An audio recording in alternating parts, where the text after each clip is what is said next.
Tout de suite, ma réaction, j'ai pris mon fusil de chasse, je l'ai chargé. Mais non, je n'ai pas tiré. De tous les villages, personne n'a osé. Comprenez? Oui. Parce que qui pourrait tuer un enfant?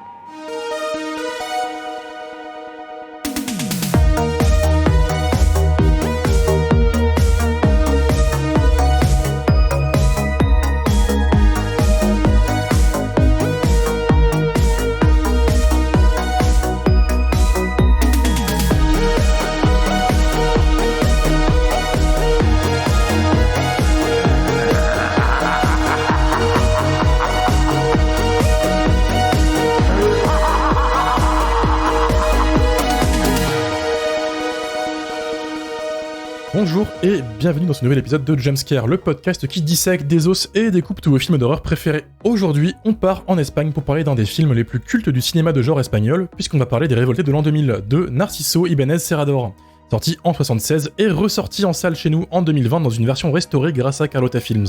Les Révoltés de l'an 2000, un titre totalement con puisqu'il ne veut rien dire, s'appelle en VO Mais qui peut tuer un enfant ? On y retrouve Tom et Evelyn, un couple de touristes anglais qui visitent le sud de l'Espagne. Arrivés un matin sur la petite île tranquille d'Almazora, ils découvrent le village déserté et s'étonnent de voir que l'île n'est peuplée que par des enfants. Le paradis pour certains youtubeurs, mais un enfer pour notre couple qui se retrouve pourchassé par les enfants qui ont décidé de tuer tous les adultes de l'île sans qu'on ne sache pourquoi. Véritable film choc à sa sortie, puisqu'on y voit des scènes très violentes mettant en scène des enfants, le film a inspiré une génération de cinéastes comme Paco Plaza ou même Guillermo del Toro, qui n'hésite pas à citer le réalisateur Narciso Ibáñez Serrador comme l'un de ses héros. Je suis Romain Plourde de l'émission Le Bistrot sur Filmo. Pour revenir sur ce film culte, je suis accompagné de Mylène, de la chaîne YouTube Welcome to Primetime Beach. Hello. Amélie, du Festival de Cinéma On Vous Ment. Bonsoir. Lily, chroniqueuse sur le blog du cinéma. Salut. Et Mathieu, de la chaîne YouTube Le Coin du Bis. Salut. Dure cette intro. Je suis désolé. Ah là, mais le paradis des youtubeurs, là, je l'avais pas vu venir. Non mais oui, c'est ça en fait. Fallait nous prévenir hein, parce que le fou rire il allait partir. Ah ouais, mais moi j'ai baissé la tête pour pas que tu me vois parce que j'étais en train d'envoyer juste mon dos faire comme ça. Vous assumez les conséquences, je m'en fous. Mais c'est ta blague. Mais c'est ta blague. Nous on savait pas. T'es en train de nous dire vous assumez les conséquences de ta blague. Oui, c'est moi le chef, je m'en fous. Vous m'assumez.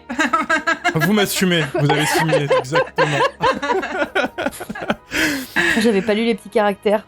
C'est ça, alors, sérieux. C'est un film culte, choc, qui revient pourtant rarement dans les discussions, mais qui a été remis vraiment en avant récemment grâce à Carlotta, qui l'a ressorti au cinéma en restauré, et aussi ressorti en Blu-ray dans une belle édition. Qui ici connaissait le film avant la ressortie ? Moi, je l'ai découvert via un DVD qui était sorti dans une collection il y a une dizaine ou quinzaine d'années, chez Wildside, qui s'appelait Les Introuvables, et qui portait très bien son nom. C'était des films en fait qu'on voulait acquérir en DVD depuis très longtemps, et qui enfin sortaient dans une édition DVD qui était pour l'époque très correcte.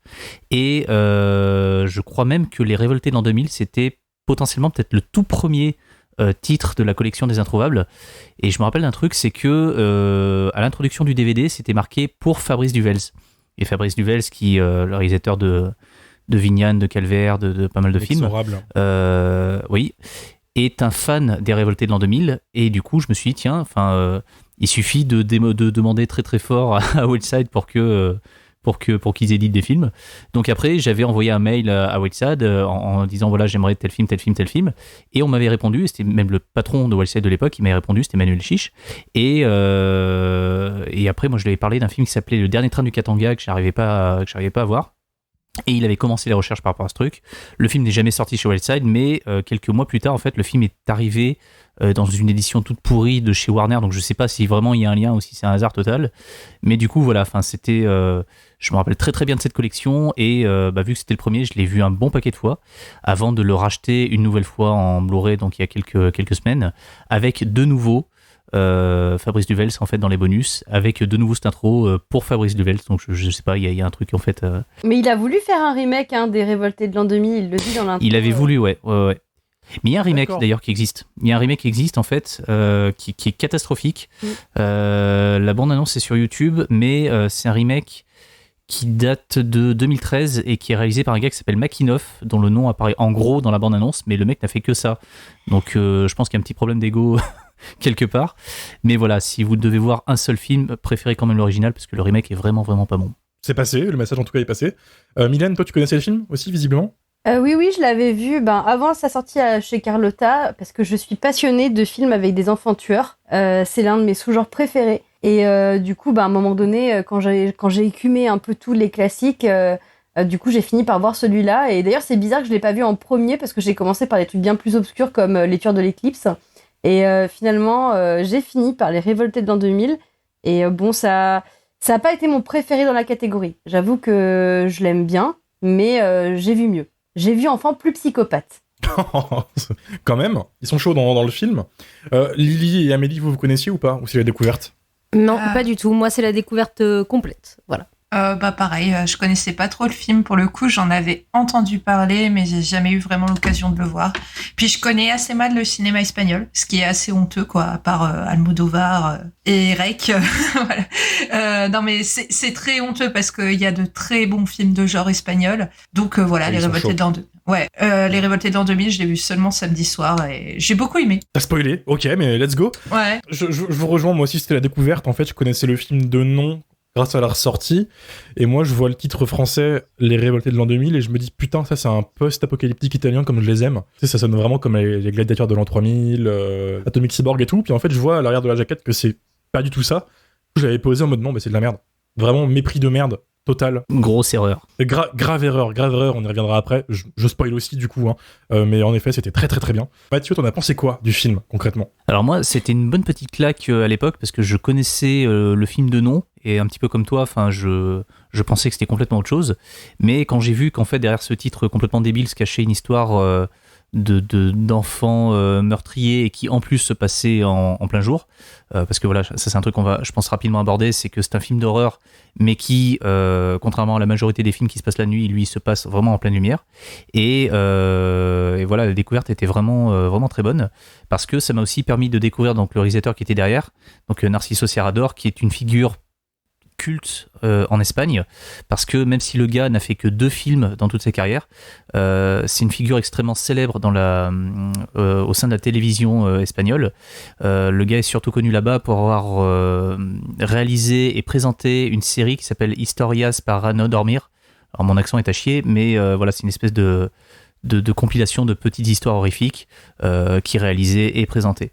Voilà, donc c'est quelqu'un qui était extrêmement populaire en fait en Espagne, et après donc avoir vu Les Révoltés de l'an 2000 et son premier film qui s'appelait La Résidence, on n'a qu'un seul regret en fait, c'est que le mec n'ait pas fait plus de films que ça, parce qu'il a eu encore une fois une très grosse carrière à la télévision, mais dans les 2 cas je trouve que c'est vraiment 2 films qui sont extrêmement bien réalisés, qui vont direct à l'essentiel en fait.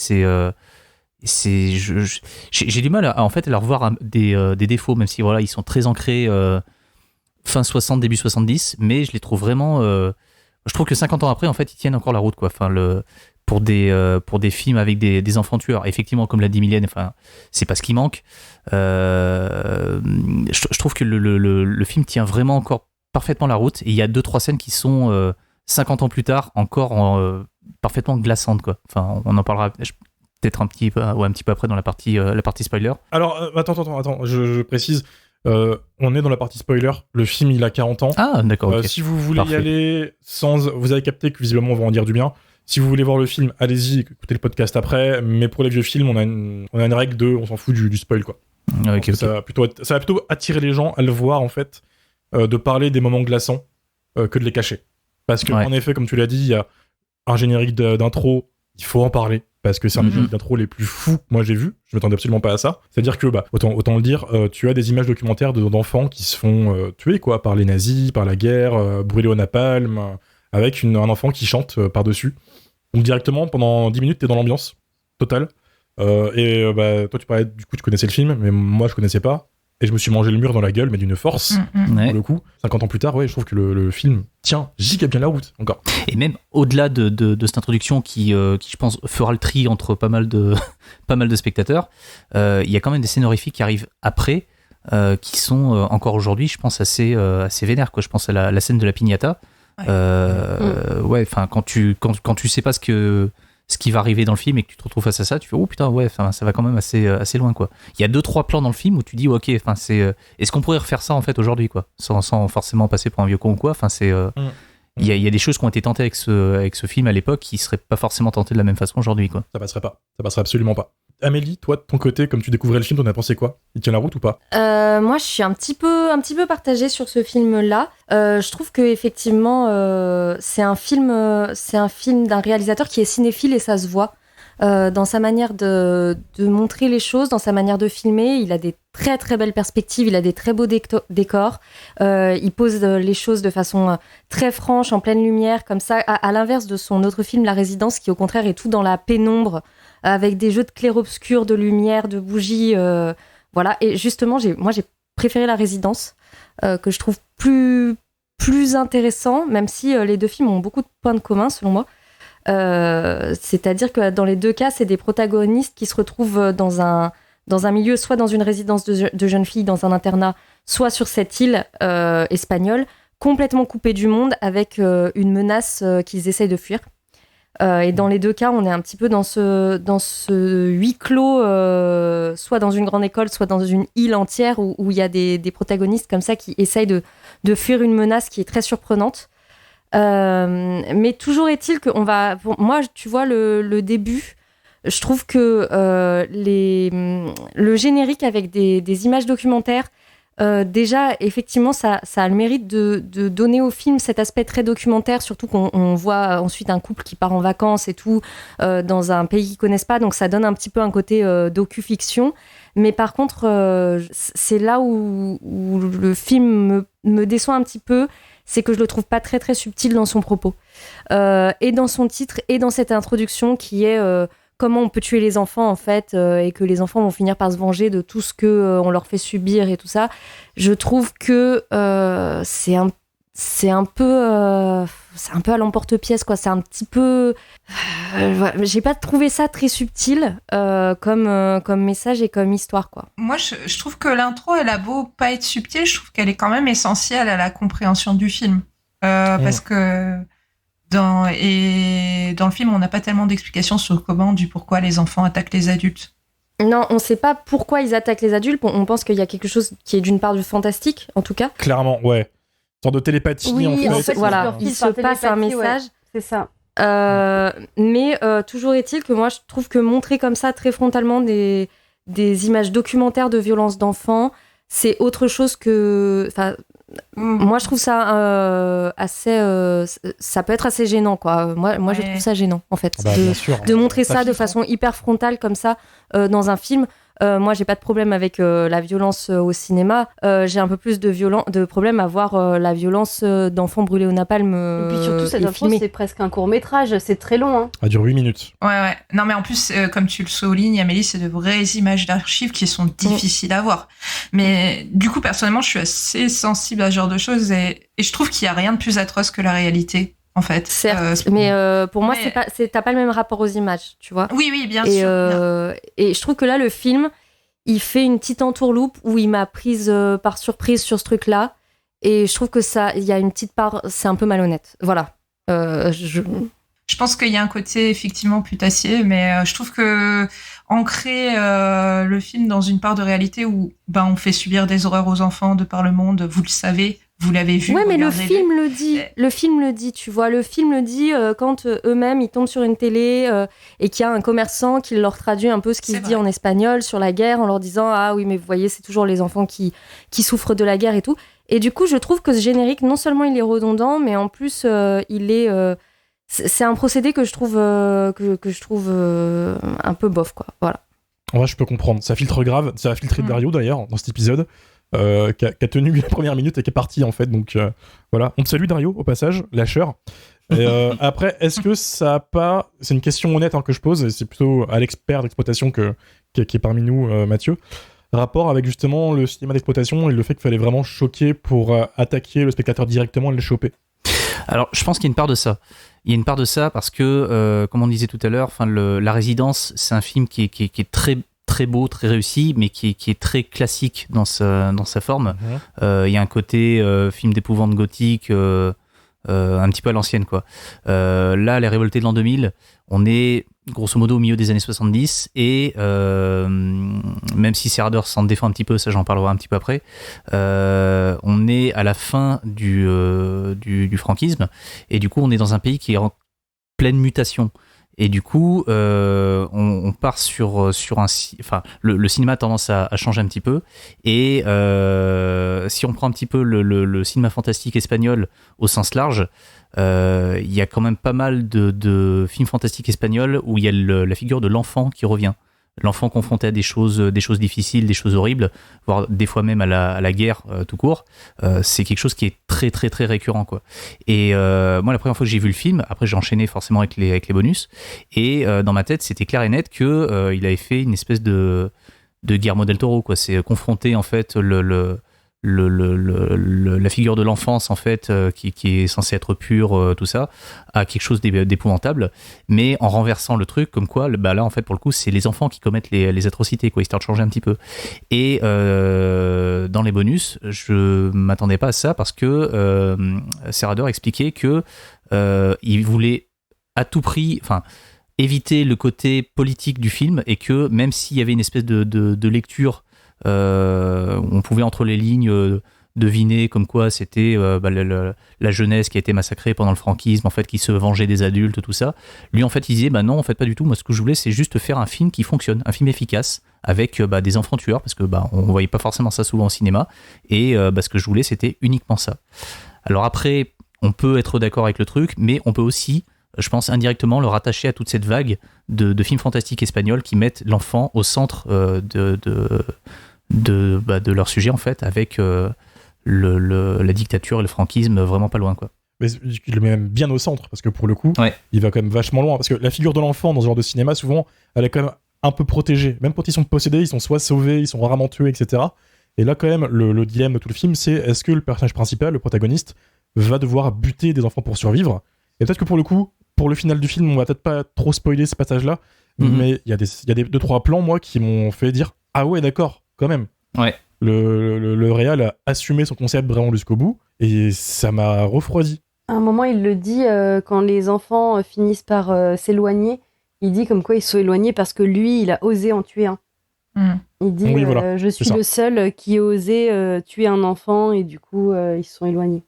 C'est ça. Alors, pour le coup, rassurez-vous, les auditeurs, c'est pas un spoil qu'il y a un enfant qui meurt. C'est d'autres choses qui m'ont choqué vraiment à la fin du film. Vous verrez quand. Vous verrez le film. C'était pas un spoil. Mais du coup, Mylène, t'en as pensé quoi, toi, du film ? Eh ben, je rejoins Amélie sur le fait que moi, je préfère La Résidence, déjà. C'est un film que j'aime beaucoup, que j'ai découvert par Suspiria, parce qu'il a beaucoup inspiré Suspiria. Mais du coup, après, j'ai fini par voir Les Révoltés de l'an 2000, et pareil, cette intro, j'ai vraiment failli décrocher, parce que en plus, je trouve qu'au-delà d'être compliquée à regarder, elle est très très longue. Et à un moment, je me suis dit, en fait, est-ce que c'est ça le film ? Enfin, vraiment, ça m'a fait me questionner sur ce que j'allais regarder. Et finalement, quand le film a enfin commencé, je suis plutôt bien rentrée dedans. Je trouve qu'il a vraiment un esthétisme très poisse et très suintant, qui fait que ça fonctionne très bien, en fait, au-delà des enfants qui sont très oppressants, du fait qu'on soit presque dans un huis clos dans cette petite île, et que vraiment il y a un côté désertique qui rajoute encore à la tension.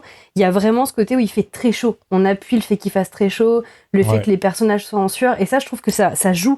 C'est un peu comme Massacre à la tronçonneuse, qui est très poisse aussi comme film, enfin encore fois 10 000, mais là je trouve que ça apporte encore plus à l'ambiance. Et au-delà des trucs horribles qui se passent dans le film, ce que j'aime beaucoup, c'est que le réel, il joue beaucoup sur le fait qu'on va anticiper les choses. Souvent, on les voit pas dans le champ, on les voit pas, on va pas voir frontalement en fait ce qui va se passer. On va en fait avoir un petit temps, en fait, par exemple quand le père part avec sa fille, du coup, finalement, on verra jamais ce qui se passe, on va juste l'entendre crier. Mais on a tout ce temps où on le voit marcher et où la tension commence à monter et on commence à psychoter. Et moi, ça, c'est un truc que j'aime beaucoup. Je trouve qu'il arrive vraiment à gérer cette tension sur avant de nous montrer les choses, où des fois, en fait, je vais rien vous montrer, je vais vous faire entendre des cris. Et d'ailleurs, je crois que c'est aussi ce père-là qui va à un moment parler de la première personne qui s'est fait tuer par un enfant, enfin, dont il a été témoin. Et je crois que c'est pareil, il explique en fait que les enfants sont arrivés à plusieurs et qu'il a écouté des cris. Et vraiment, il y a cette histoire-là aussi de son, on ne sait pas ce qu'ils veulent, ce qu'ils peuvent faire. On n'imagine pas un enfant pouvoir tuer, torturer. Par contre, on écoute des cris. Et donc ça, je trouve ça, voilà, que ça soit dans la suggestion et pas forcément tout le temps frontal. il y a des choses très frontales et très horribles. Et ben ça, j'ai trouvé ça très intéressant. Après, le petit bémol pour moi, c'est l'écriture des 2 personnages principaux. Je sais pas, il m'a manqué un truc. J'arrive pas à m'attacher, j'arrive pas à avoir de l'empathie pour eux. J'ai envie de claquer le mec. La meuf, je trouve qu'elle sert à rien, à part dire qu'elle est enceinte. Je trouve qu'on a vraiment une fainéantise sur l'écriture des persos principaux qui, pour moi, est vraiment dommage parce qu'en fait, pour que j'arrive à être dans cette tension-là, il faut que j'ai peur pour les 2 personnages que je suis. Et en l'occurrence, j'ai pas peur pour eux. Là, juste, je suis horrifiée par ce qui va se passer devant moi, mais j'ai pas peur pour les personnages. Mais en fait, ces 2 personnages, ils n'existent que par opposition. Ils n'existent que parce qu'ils sont des adultes par rapport aux enfants. Ils n'existent que parce qu'ils sont des Anglais par rapport à cette île espagnole où, justement, eux, ils subissent la chaleur alors qu'on a l'impression que le reste de la population ne le subit pas tellement. Ils sont en dehors de la fête quand ils arrivent au début du film. En fait, ils sont toujours en décalage, ils sont toujours en dehors.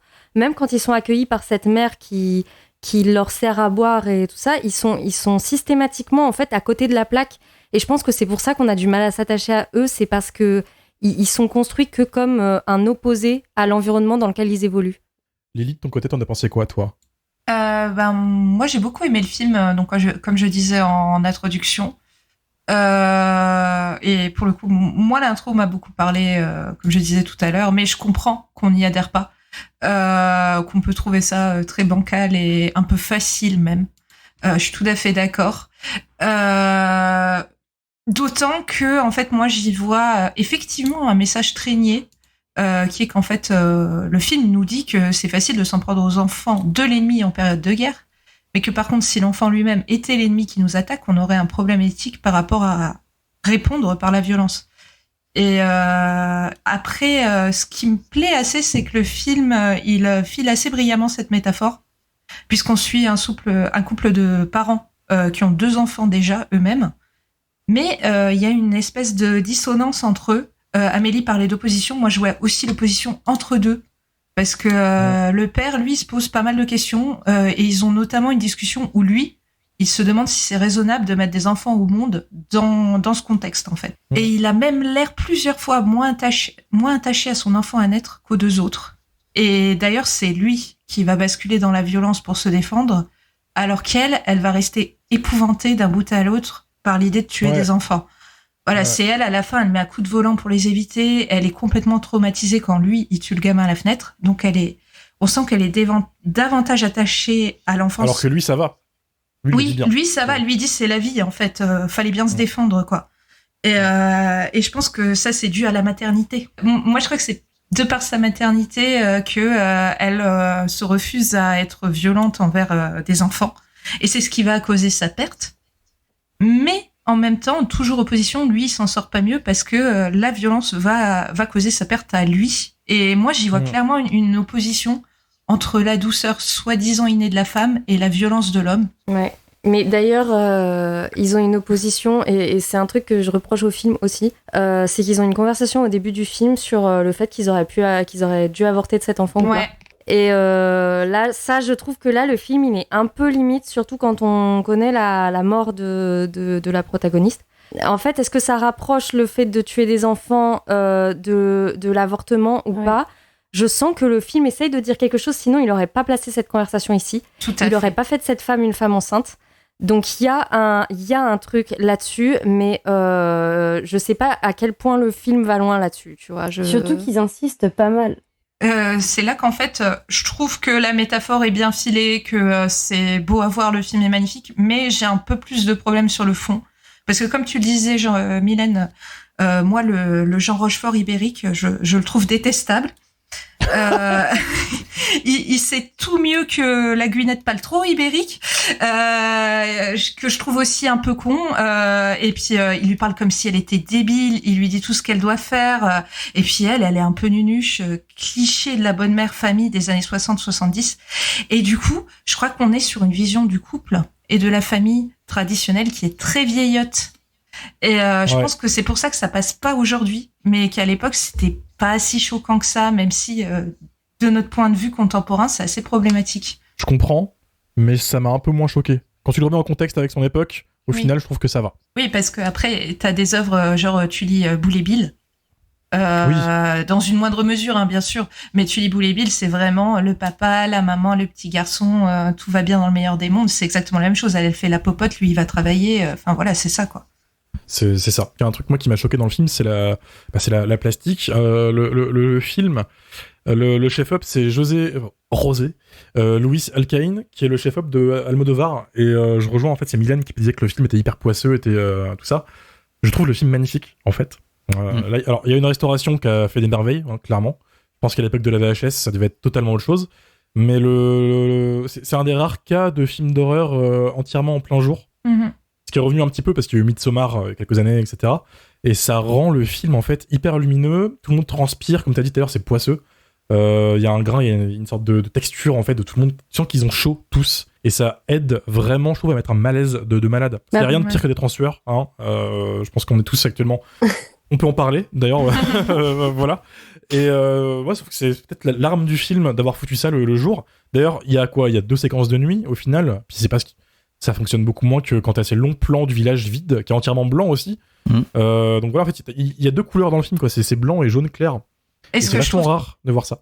Et ce que je trouve très fort, c'est qu'on est vraiment dans le décor de vacances, mais de rêve, quoi. Ouais, totalement. Et il est rendu comme ça, il est magnifique, le décor. Mais il est hyper angoissant parce qu'il est désert, parce qu'on entend les insectes voler et parce que tout le monde est poisseux de sueur, quoi. C'est ça. Et tu croises des gamins qui font une piñata humaine. Voilà. Il y a un plan qui est superbe quand ils vont se réfugier chez une femme où ses enfants, en fait, elle habite un peu plus loin du village, du coup, ses enfants, ils n'ont pas été touchés parce que ça se transmet de toute évidence, cette violence, bon bref. Et ils sentent que ces enfants, ça y est, il y a d'autres enfants qui sont venus jouer avec eux, donc ils vont devenir violents. Eux, ils repartent en voiture. Et oui, par leur faute, c'est eux qui ont amené les gens ici. Et il y a ce plan sur la mère de famille qui est en train d'engueuler ses gosses en leur disant c'est bon, c'est fini de se baigner, maintenant vous rentrez. Et la caméra monte au-dessus d'elle et tu vois qu'en fait la colline est couverte d'enfants. Ouais. Un peu comme des zombies, quoi, mais sauf qu'il fait super chaud. Et t'as ce plan en contre-plongée sur la mère qui gueule sur ses gosses et tu sais qu'elle va se faire bouffer tuer, pas bouffer, il ne les mange pas, mais tuer par tous ces enfants qui sont derrière elle en menace dans les buissons et tout. Et je trouve le plan incroyable. Plan de malade, plan réel en plus, parce qu'à l'époque, il n'y a pas de CGI, il n'y a pas d'effet numérique, c'est du réel, ils ont vraiment envoyé des gamins sur la falaise, quoi. J'ai vu ce plan aussi, j'étais en mode, ah oui, ok. Mais là où c'est malin... C'est ça qui est rageant, en fait, dans le truc que Serder n'ait pas fait plus de films, parce qu'il y a des... que ce soit là-dedans ou dans la résidence, il y a des plans de fous furieux, quoi. Et j'aurais tellement aimé qu'il y en ait plus, quoi. Clairement. Mais pourquoi il a arrêté, du coup ? Pour la télévision ? Oui. Il faisait beaucoup de DTV, en fait. Ouais. Et en plus, c'est introuvable, les trucs qu'il a fait à la télé. J'avais essayé de voir ça et c'est introuvable. Trop triste. C'est dommage. Ouais. Dommage. Il n'y a pas un éditeur qui pourrait restaurer ça, qui pourrait retrouver ça, parce que c'est quand même un... il y a un vrai taf éditorial fait sur le retour du film. Tant mieux. Non, mais la résidence, elle est jamais ressortie en Blu-ray en France, donc franchement, pour l'instant, j'y crois pas trop. Non, puis c'est pas faute d'essayer, hein, parce que la résidence, en fait, ça fait partie des grosses arlésiennes en termes de gros classiques du cinéma de genre qui sont toujours pas édités correctement. Et il y a beaucoup d'éditeurs qui sont sur le dossier. Et apparemment, en termes de droit, c'est un enfer. Donc voilà, c'est pas un oubli, c'est juste que d'un point de vue légal, d'un point de vue des droits, c'est extrêmement compliqué. Et puis j'ai l'impression qu'il a été charcuté aussi, parce que quand tu vois, il y a énormément de versions en fait avec des copies qui sont restaurées et d'autres non. Donc ça a l'air d'être compliqué de trouver la version intégrale, quoi. Ouais, la seule version qui est trouvable légalement en France, c'est un DVD que j'ai dans les mains, qui est édité par René Château, et qu'il faut absolument pas acheter, hein, parce que René, franchement, il a fait de la merde. Le DVD est juste absolument infect, c'est-à-dire que La Résidence, c'est un très très très beau film d'un point de vue de la lumière, d'un point de vue des couleurs, du cadre, enfin vraiment, le film est magnifique, et le DVD arrive à le faire passer pour un film extrêmement dégueulasse, parce que j'ai l'impression que c'est un rip de VHS complètement pourri. Le film est même pas au bon ratio, enfin c'est épouvantable. Et ce qui est rigolo, c'est qu'au verso du DVD, ils ont quand même eu l'audace de marquer film entièrement remasterisé. Ça, c'est René Château, mec. Pour eux, remasteriser, ça veut dire mettre la VHS sur un DVD. Tu vois, c'est tout. Mettre quelques filtres et point de... Après, il y a beaucoup d'éditeurs qui font ça. Hein.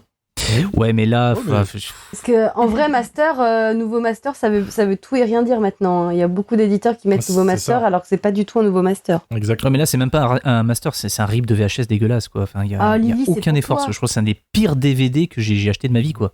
Pourtant, j'en ai acheté plein, mais alors lui, Alors qu'à côté, les révoltés, Steelbook, Collector, Restauration Il est trop 4K, bien. tout ça. Il y a un taf éditorial de malade autour, il y a plein de bonus dedans en plus. J'aurais jamais pensé qu'un film comme ça soit digne en France d'avoir ce genre de sortie. Après, c'est qu'on est en plein dans l'âge d'or, je trouve, de la ressortie de ce genre de bisseries, de films d'horreur, tout ça, dans des belles éditions. Là, toi, il y a les Killer Crocodile qui arrivent, il y a l'Alligator, on a eu Fright Night en Steelbook, totalement fou, sur le marché français. Enfin, Spookies. il y a eu Spookies, Oui. récemment. Ouais, bah ouais. ça peut s'expliquer aussi par rapport à Carlotta, parce qu'une bonne partie de ce qui ressort actuellement, je pense à Django, El Chuncho et quelques autres, en fait, c'est des films qui étaient déjà présents initialement dans la collection des Introuvables de Wildside dont je parlais tout à l'heure.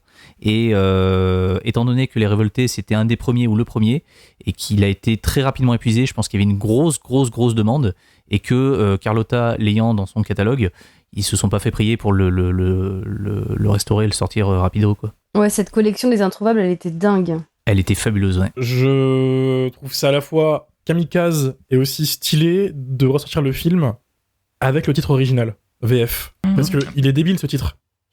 Bah, en fait, pas tellement, parce que tu imagines que du coup, ces enfants se révoltent par rapport aux différentes phases de guerre et que du coup, c'est la nouvelle génération. Donc l'an 2000, Ouais. ce sera la révolution des enfants. Mais bon, c'est tiré par les cheveux et c'est pas ouf comme titre, mais je pense que les gens qui connaissaient déjà le film l'ont connu il sous le titre les VF. avoir. Ouais.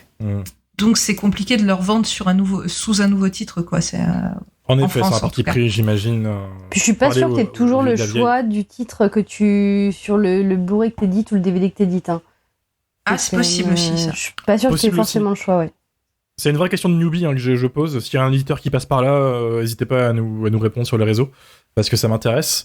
Mais bon, voilà, on a fait le tour, je pense, assez rapidement. Vas-y. Je veux juste rajouter que Carlotta organise des projections des révoltés de l'an 2000. Voilà, tout l'été. Du coup, enfin tout l'été, je ne sais pas, mais j'ai vu Sur des îles avec beaucoup d'enfants.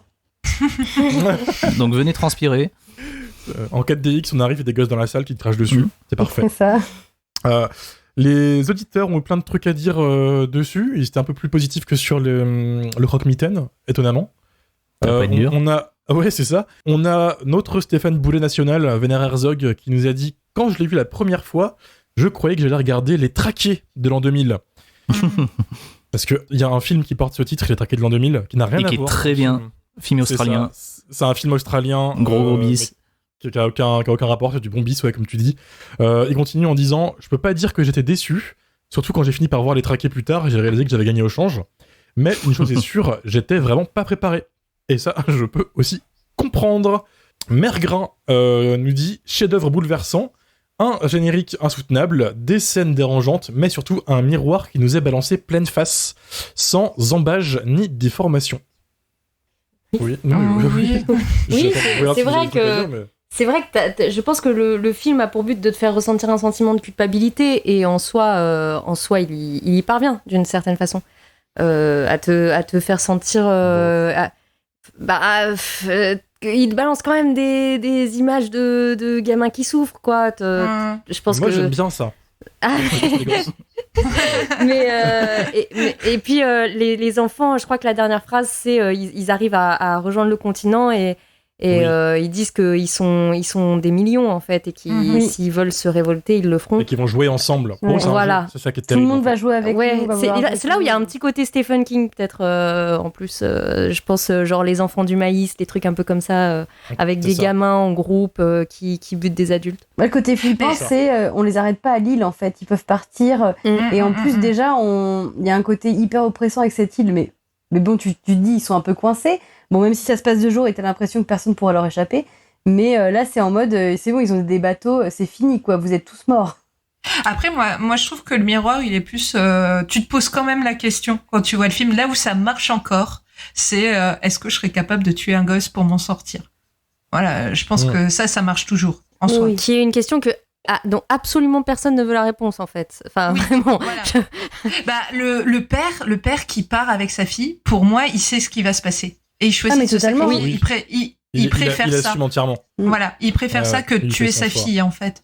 Clairement. Et pour finir, on a Josh Lurien qui nous dit un survival inattendu et solaire, et donc unique. Et c'est le mot final parfait, je trouve. Vous avez des choses à rajouter avant qu'on finisse ? L'épisode est court, si vous voulez y aller. Que quelqu'un édite La Résidence, par pitié. Voilà. Oui, un beau 4K de La Résidence, s'il vous plaît. Pour compléter la filmographie. Cette incroyable filmographie de 2 films, donc s'il vous plaît, faites un effort, faites-nous les 2 quoi. Mais c'est pas plus mal qu'il y ait que 2 films, je trouve, parce que du coup, le mec a tout dit et est parti comme un roi, tu vois. Stephen King avec Maximum Overdrive, il a fait 4 films. Ouais, mais heureusement. Non, moi, un monument. Mais après, Serrador, en fait, après Serrador, il est quand même la référence pour beaucoup de grands réalisateurs issus du fantastique espagnol, quoi. Jaume Balaguerro, Paco Plaza, le réalisateur qui a fait L'Orphelinat, dont j'ai bouffé le nom. Enfin, tous le citent en permanence comme étant le maître absolu, leur John Carpenter à eux, quoi. C'est fou. Et le mec parti comme ça. Mais parce que Comme La un voleur. Résidence, c'est le psychose espagnol. Hein. Putain, faut que je le voie. Je dirais pas ça, mais tu sens que le film a inspiré pas mal de trucs. Et je crois que, en tout cas, Narciso a un problème sur le rapport mère-enfant. Oh oui. Parce que c'est un truc qui ressort dans ces 2 films. Et dans les 2 cas, être mère, c'est être en danger. Donc je sais pas, peut-être qu'il faudrait qu'ils se mettent avec Ari Aster pour qu'ils règlent leurs problèmes ensemble. Mais Après, je tiens à préciser avant la fin de l'épisode que c'est un film, en tout cas La Révoltée, que vous pouvez voir sans voir La Résidence. C'est juste qu'on conseille La Résidence parce que pour le coup, c'est un cinéaste assez singulier qui a fait que 2 films, donc forcément, voilà, puis il y a des points communs. Mais vous pouvez bien sûr voir Les Révoltés sans avoir vu La Résidence. C'est bien de le préciser. C'est dispo, que ce soit en steelbook ou en DVD normal chez Carlotta, n'hésitez pas. On va vous laisser là, c'est la fin de cet épisode. Merci à toute l'équipe d'avoir été là ce soir. 5 étoiles sur Apple Podcasts, Spotify, les commentaires, le partage, ça fait toujours plaisir, vous n'hésitez pas, vous savez. Petit point qui fait quand même plaisir, c'est que on n'en a jamais parlé dans le podcast, on n'a jamais trop réagi aux commentaires ou à ce que nous envoyez, mais le podcast, il marche vraiment bien. Vous nous donnez beaucoup d'amour sur les réseaux, on le voit, on le sent. Et ça fait plaisir, que ce soit sur nos comptes perso Twitter, Instagram, ou sur le compte officiel Jumpscare. Donc on voit, on lit tout, et ça nous fait grave plaisir. merci, cœur sur Merci vous. beaucoup. Voilà. Et on vous dit à vendredi prochain pour un film un peu plus mastoc aussi, un film italien, un film que vous connaissez tous, je pense, on n'en dira pas plus. On vous dit à vendredi. À vendredi. Salut. Ciao.